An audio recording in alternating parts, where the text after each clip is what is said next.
Buletin 1.30 22 Oktober, anda bersama dengan saya Siti Khadijah Jaafar. Tajuk utama hari ini, itu sesuatu yang akan amat rundingan ECRL masih berjalan. Tidak mampu dibiayai oleh negara. Juga hanya 50 individu serah lesen memandu terbang.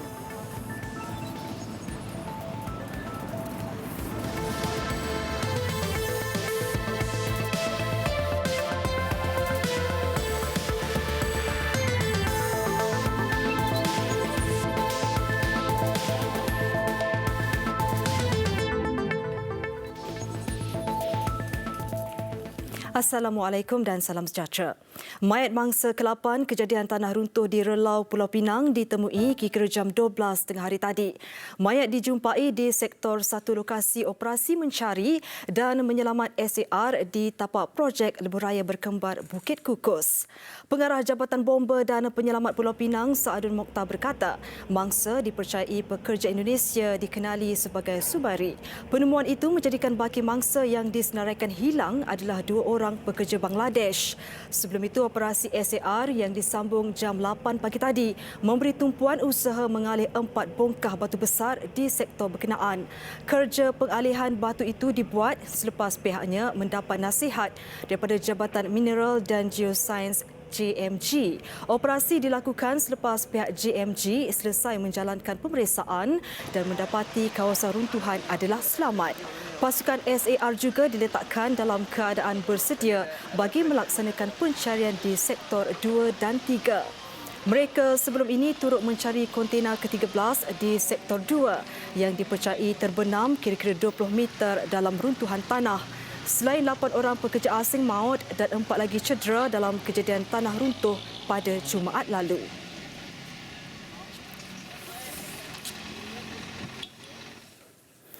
Sidang Dewan Rakyat hari ini membangkitkan isu status terkini projek laluan rel Pantai Timur ECRL serta Central Spine Road CSR. Turut disuarakan adalah program Sekretariat Muafakat Komuniti oleh Kementerian Perumahan dan Kerajaan Tempatan serta isu lesen memandu terbang. Dan untuk perkembangannya, kita terus saja ke Parlimen bersama wartawan Syafiqah dan Manhuri. Jadi Syafiqah, boleh perincikan tumpuan Dewan Rakyat pada hari ini? Minggu kedua persidangan Dewan Rakyat berlangsung. Projek Rel Pantai Timur ECRL menjadi tumpuan. Penjelasan Menteri Kewangan Lim Guan Eng berhubung projek ini masih tiada noktah. Pasti dinantikan ahli Dewan untuk mendapatkan perkembangan lanjut. Menurut Guan Eng, lindungan ECRL masih lagi berjalan. Malah kerajaan masih belum memuktamadkan keputusan sama ada untuk membatalkan atau meneruskan projek itu. Tetapi kita kena lihat dari segi kemampuan negara.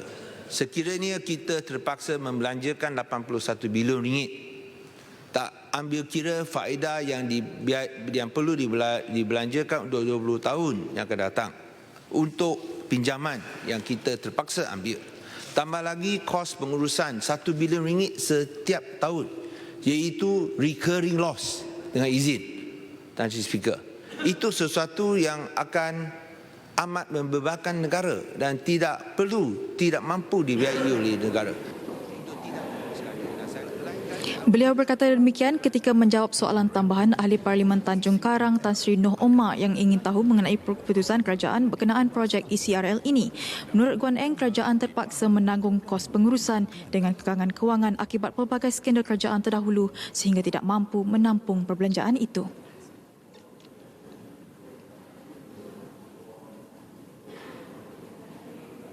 Lim Guan Eng secara peribadi menyifatkan projek ECRL membebankan negara buat masa ini berbanding projek Central Spine Road CSR. Ia berkaitan kos yang terpaksa ditanggung oleh kerajaan 1 bilion ringgit setiap tahun. Projek ini kerajaan buat keputusan untuk tidak meneruskannya. Dan saya sebut di sini sekiranya kerana keputusan muktamad belum dibuat. Saya lebih suka sekiranya projek ini digantikan dengan Central Spine Road. Kerana ini akan memberikan manfaat yang lebih baik kepada rakyat. Kerana lain kali apabila pulang ke Kelantan, atau pulang ke Terengganu lebih mudah. Itu pandangan peribadi saya. Tentu ini terpulang kepada Kabinet. Dan kita nak lihat Central Spine Road ini dapatlah dilaksanakan. Dan tentang cadangan yang dibuat oleh Yang Berhormat bahawa Kerajaan Kelantan dan itu Terengganu ingin untuk mengambil alih projek ini, saya rasa saya tunggu suratlah. Sekiranya Kerajaan Negeri Selangor, Kerajaan Negeri Kelantan dan Terengganu berminat untuk buat demikian. Tapi pada masa yang sama saya fikir macam mana Kelantan boleh buat atau mampu buat demikian bila gaji anggota perkhidmatan pun tak mampu dibayar. Bagaimanapun penjelasan Guan Eng yang mengaitkan projek ECRL dengan kegagalan Kerajaan Negeri Kelantan dan Terengganu membayar gaji anggota perkhidmatan awam menimbulkan kekecohan dalam Dewan. Peruntukan diberikan oleh Kerajaan Persekutuan. Sekarang saya menjemput tuduhan. Datuk Taqiyuddin dan beberapa ahli parlimen dari Kelantan dan Terengganu mendesak Guan Eng menarik balik kata-katanya dan menyebabkan Speaker Datuk Muhammad Arif Mat Yusof turut campur tangan. Menurut Guan Eng, kenyataannya itu adalah benar memandangkan Kerajaan Persekutuan memberi bantuan kewangan kepada kerajaan negeri berkenaan. Guan Eng menjawab soalan tambahan ahli Parlimen Kota Baru, Datuk Taqiyuddin Hassan yang bertanya mengenai projek ECRL dalam sidang Dewan Rakyat pagi tadi. Kita masih sedia memberikan bantuan.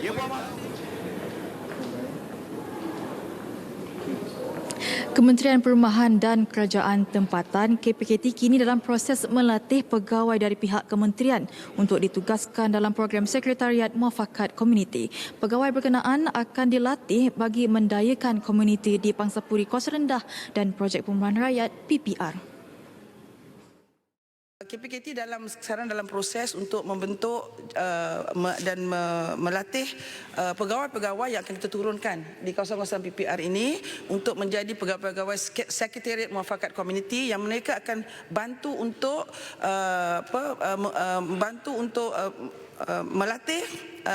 melatih dan memberdayakan komuniti dari segi ilmu, bagaimana menguruskan keuangan, menguruskan harta benda, menguruskan kawasan, keselamatan juga kebersihan. Selain daripada membuat program komuniti dan gotong royong dan juga program menyampaikan ilmu dari segi dasar-dasar kerajaan dan sebagainya. Jadi ini dalam perancangan. Jadi insya-Allah kita akan melihatkan perkara kerana kita sudah faham bahawa penduduk-penduduk di PPR ni dia no capacity dengan izin untuk menguruskan masyarakat itu sedangkan mereka dalam keadaan sendiri yang daif dan naif, ya. KPKT ujarnya telah menjalankan projek rintis program Sekretariat Muafakat Komuniti di PPR Lembah Subang 2 akhir bulan lalu. Menerusi program itu, KPKT bersama Jabatan Kebajikan Masyarakat telah melatih 22 ibu di kawasan perumahan berkenaan bagi membantu ibu bapa yang berhadapan masalah penjagaan anak dalam jangka pendek.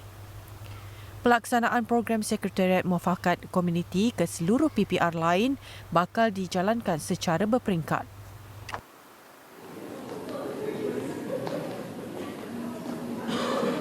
Dewan Rakyat turut dimaklumkan hanya 50 individu menyerahkan lesen memandu terbang atau lesen tidak sah mereka kepada pihak berkuasa.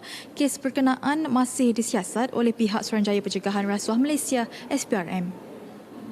Tuan Yang di-Pertua, sehingga 8 Oktober 2018, seramai 50 orang pemegang lesen tidak sah ataupun lesen terbang telah menyerah balik lesen fizikal mereka kepada pihak berkuasa. Daripada jumlah tersebut, 25 orang merupakan bukan warga negara, manakala 25 orang lagi merupakan warga negara Malaysia.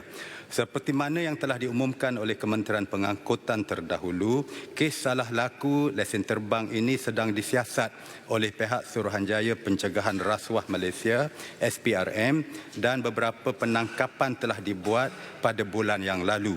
Kami dimaklumkan bahawa siasatan SPRM antara lain memberi fokus kepada prosedur dan pihak-pihak yang terlibat dalam kes permohonan pertukaran lesen memandu iaitu convert license dengan izin pemandu negara asing kepada lesen memandu Malaysia. Di pihak JPJ dan Kementerian Pengangkutan pula, siasatan dalaman untuk mengenal pasti jumlah bilangan lesen terbang ataupun lesen palsu ataupun lesen tidak sah masih berjalan.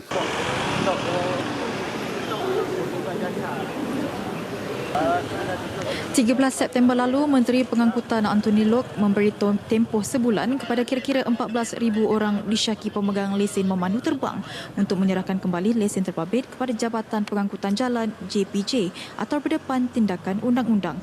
Dari tempoh berkenaan, 15 pegawai JPJ ditahan oleh SPRM dipercayai ada kaitan pengeluaran lesen memandu tidak sah.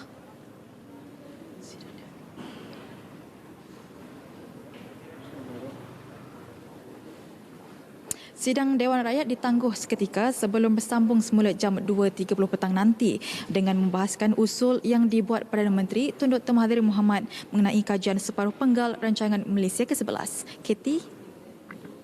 Baik, terima kasih Syafiqah Damanhuri langsung dari Parlimen. Kita teruskan dengan laporan yang seterusnya.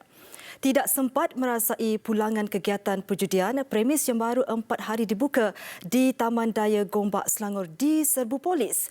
Premis juga belum dipasang dengan sistem kamera lita tertutup CCTV sekaligus memudahkan polis membuat serbuan.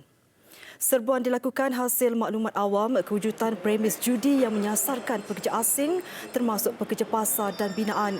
Risikan 24 jam polis membuahkan hasil dengan tangkapan 7 kaki judi warga asing dan 3 penjaga premis. Ketika serbuan, semua kaki judi leka melayan membuat pertaruhan di mesin judi.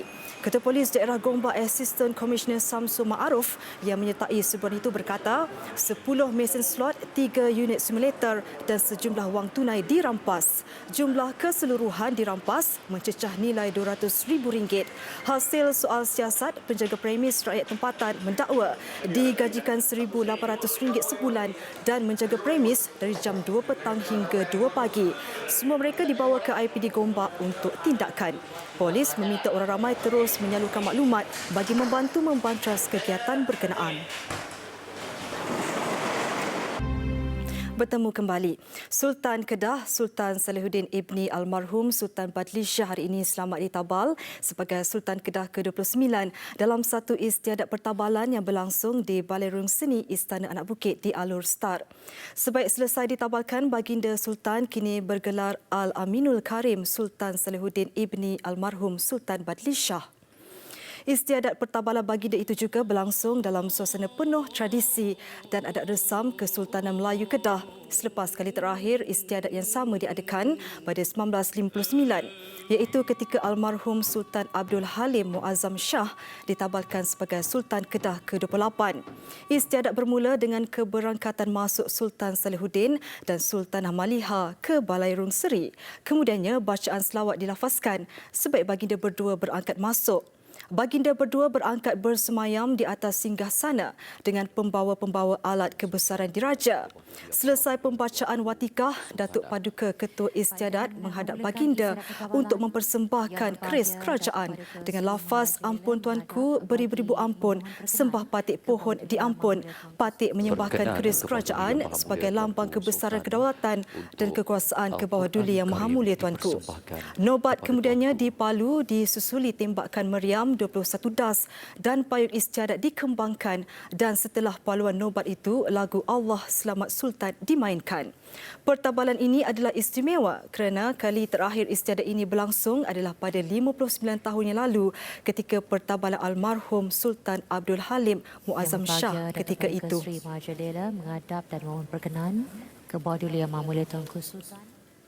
Kementerian Perdagangan Antarabangsa dan Industri akan melihat perdagangan termasuk e-perdagangan sebagai satu strategi meningkatkan pendapatan golongan berpendapatan rendah serta perniagaan kecil dalam usaha mengurangkan jurang di antara mereka yang berada di bandar dan luar bandar. Ini kerana e-perdagangan akan memberikan peluang kepada golongan terbabit dan perniagaan kecil untuk menerokai peluang di pasaran antarabangsa. Kerana mereka juga ada produk yang unik untuk menjual ke pasaran dunia. Jadi mungkin buat masa sekarang mereka tak tahu tentang channel ini, tentang peluang ini untuk menjual bahan-bahan mereka melalui channel yang disediakan oleh Matrade. Jadi saya rasa itu adalah satu matlamat yang penting. Satu lagi kaedah yang akan dilakukan dan sedang dan akan dilakukan oleh pihak MITI ialah untuk menggalakkan lebih pelaburan di kawasan luar bandar. Ya. supaya boleh mengurangkan jurang di antara kawasan luar bandar dan bandar. Terdahulu, Ong menyampaikan ucap pertama perasmian bagi forum bertajuk End Poverty Day 2018, Piecing Together the Poverty Puzzle. Dalam kajian separuh penggal rancangan Malaysia ke-11, RMK-11, tonggak ketiga adalah menuju ke arah pembangunan wilayah yang seimbang di mana memberikan tumpuan untuk meningkatkan aktiviti ekonomi terutama di kawasan kurang membangun dalam negeri dan wilayah. Selain mengurangkan jurang pembangunan di antara bandar dan luar bandar. Dalam pada itu, usaha kerajaan dalam mengurangkan jurang pendapatan di negara ini seperti yang diumumkan dalam kajian separuh penggal RMK-11 berada di landasan tepat. Usaha merapatkan jurang itu tidak hanya penting untuk pertumbuhan ekonomi negara tetapi ia juga penting dalam pembentukan masyarakat di Malaysia. We know those countries usually with high inequality, wide gap, usually would not recover faster when there's crisis. No, it's not sustainable in the long run. It's not good for growth. So in economic terms, it matters to reduce gap. But in a society like us, it also matters for national unity and social cohesion. You cannot have one group, regardless, be it on geographical differences, ethnic, gender, whatever, you cannot have major differences. Everybody should be given opportunities to have equal opportunity to move up in social mobility. Kewujudan batu misteri yang mempunyai pelbagai corak seolah-olah diukir menggamit kedatangan pelancong di sebuah daerah terpencil di Sabah yang dimaksudkan adalah batu berukir Lumuyu atau batu binatikan terletak di Ulu Tomani, daerah pedalaman Kemabung berhampiran sempadan Kalimantan, Indonesia. Keunikan tarikan itu termasuk mitos di sebaliknya. Perjalanan ke destinasi batu misteri ini agak mencabar. Namun, ada laluan disediakan untuk memudahkan pengunjung meredah belantara melalui jalan berbukit yang agak curam. Kebiasaannya laluan dari jalan utama Kampung Malutut, Ulu Tomani mengambil masa kira-kira setengah jam. Setibanya ke lokasi, pengunjung pasti teruja dan hairan dengan corak yang terukir pada batu ini. Ukiran berbentuk seolah-olah wajah dan tapak kaki manusia dan pelbagai corak lain yang dikaitkan dengan corak tradisional suku kaum Murut yang majoritinya menetap di Tenom. Menurut legenda, corak itu dihasilkan oleh 6 beradik yang bersedih selepas adik bongsu mereka dibunuh kira-kira 150 tahun lalu. Jadi selepas mereka mengukirkan batu itu pada masa diorang rehat itu, maka siang sudah, maka mereka akan berangkat lagi ke Gunung Lumau atau Gunung Lumaku. Maka disitulah tempat mereka untuk mengkabumikan mayat adik mereka itu. Mereka-mereka yang minat berkenaan dengan sejarah ini, berkenaan dengan sejarah batu ini, boleh datang ke Kampung Ulu Tomani, ke Batu Binatikan, kerana kesannya mungkin tidak dijumpai di tempat-tempat lain. Dan ianya juga telah diguna pakai dalam corak-corak pakaian suku kaum Murut yang kalau kita lihat sama dengan yang diukir di kawasan batu tersebut yang telah pun berlaku lebih daripada 150 tahun yang lalu. Jadi kesan sejarahnya sinonim dengan suku kaum adat orang Murut. Menurut rekod Jabatan Muzium Sabah, batu binatikan ditemui penduduk kampung pada 1971. Batu binatikan kini diwartakan jabatan itu agar kekal terpelihara sebagai khazanah untuk generasi akan datang. Majlis Convocation Universiti Cesiana di Bolivia bertukar terjadi apabila lantai sebuah ruangan yang dipenuhi graduan tiba-tiba runtuh. Rakaman amatur memaparkan detik cemas itu yang mengakibatkan sekurang-kurangnya 10 orang cedera. Runtuhan menyebabkan bahagian tengah ruangan terbabit berlubang dengan kedalaman 3 meter.